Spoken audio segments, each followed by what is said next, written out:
میرے بزرگوں اور بھائیوں، اللہ تبارک و تعالی نے رسول اللہ صلی اللہ علیہ وسلم کی رسالت اور اپنی الوہیت کا اعلان ایک آیت میں فرمایا ہے۔ جیسا کہ آپ سبھی حضرات جانتے ہیں کہ یہ قرآن کی برکت سے ہم اور آپ اکٹھا ہوئے ہیں۔ قرآن، آپ نے کل بھی قرآن کی فضیلت سنی۔ اللہ تبارک و تعالیٰ نے قرآن کے لیے جو چیلنجز ذکر فرمائے ہیں ان کو بھی آپ نے سماعت فرمایا ہے، اور اگر جو حضرات نہیں رہے ہوں گے وہ آج سنیں گے۔ میرے بزرگوں اور بھائیوں، اس دنیا کے آغاز سے لے کر قرآن پاک کے نزول تک بے شمار آسمانی کتابیں آئی ہیں۔ وَلِكُلِّ أُمَّةٍ رَسُولٌ، ہر امت کے لیے ایک رسول آیا ہے۔ ظاہر بات ہے جب رسول آئے ہیں تو مختلف کتابیں بھی آئی ہوں گی، اور پوری دنیا کے اندر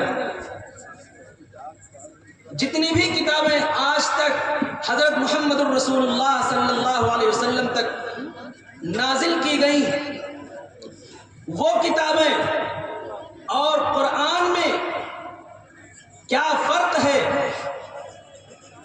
میرے بزرگوں اور بھائیوں، یہی سمجھنے کی چیز ہے۔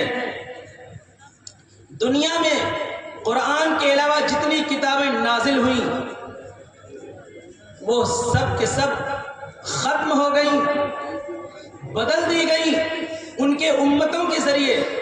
ان کتابوں میں اور قرآن میں میرے بزرگوں اور بھائیوں دو بنیادی فرق ہیں۔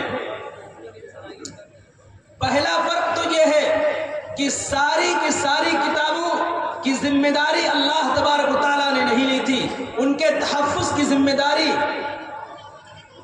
کسی کے پاس نہیں تھی، ان کی امتوں نے ان میں خلق ملق کر دیا۔ لیکن قرآن کے تحفظ کی ذمہ داری اللہ تبارک و تعالیٰ نے اپنے ذمہ لی، تو ساری کتابیں بدلی گئیں، مٹائی گئیں۔ قرآن ایک ایسی کتاب ہے جو میرے بزرگوں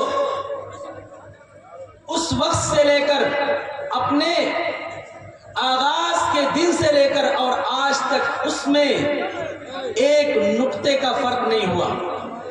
یہ اور آسمانی کتابوں میں اور قرآن میں یہ پہلا فرق ہے۔ دوسرا فرق یہ ہے میرے بزرگوں اور بھائیوں، چاہے جتنا کوئی دعویٰ کرے، دیگر کتابوں کی دنیا میں کوئی حافظ نہیں ملیں گے۔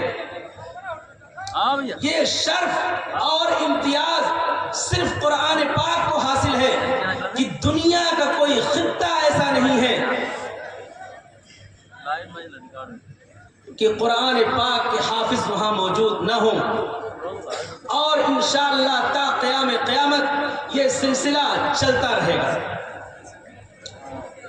جوہر قاسمی نے بہت اچھا مصرع لکھا ہے، قرآن کی بدولت باقی ہے، قرآن کی بدولت باقی ہے، مذہب کا بھرم امت کا نشان، ملت ہے محافظ قرآن کی، ملت کا محافظ ہے قرآن۔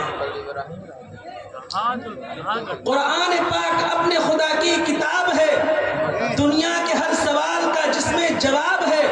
جس نے پڑھ لیا، سمجھ بھی لیا اس کتاب کو، ہر ایک امتحان میں وہی کامیاب ہے۔ میرے بزرگوں اور بھائیوں، قرآن کے جو حافظین ہوتے ہیں وہ کسی بھی میدان، کوئی بھی مشکل سے مشکل میدان ہو، ان کے لیے آسان ہوتا ہے۔ وَلَقَدْ يَسَّرْنَا الْقُرْآنَ لِلذِّكْرِ فَهَلْ مِن مُدَّكِرٍ۔ اللہ تبارک و تعالیٰ نے حفظ قرآن کے لیے انسانوں کے بچوں کے سینوں کو کھول دیا ہے۔ اللہ نے قرآن کو ان کے حصول کے لیے آسان بنا دیا ہے۔ جب قرآن کی نسبت سے یہ مجلس سجائی جا رہی ہے تو میرے بزرگوں اور بھائیوں، اللہ تبارک و تعالیٰ نے فرمایا ہے وَإِذَا قُرِئَ الْقُرْآنُ فَاسْتَمِعُوا لَهُ وَأَنصِتُوا، کہ جب قرآن پڑھایا جائے تو سننا واجب ہے، ضروری ہے خاموشی کے ساتھ سنیں، لیکن جب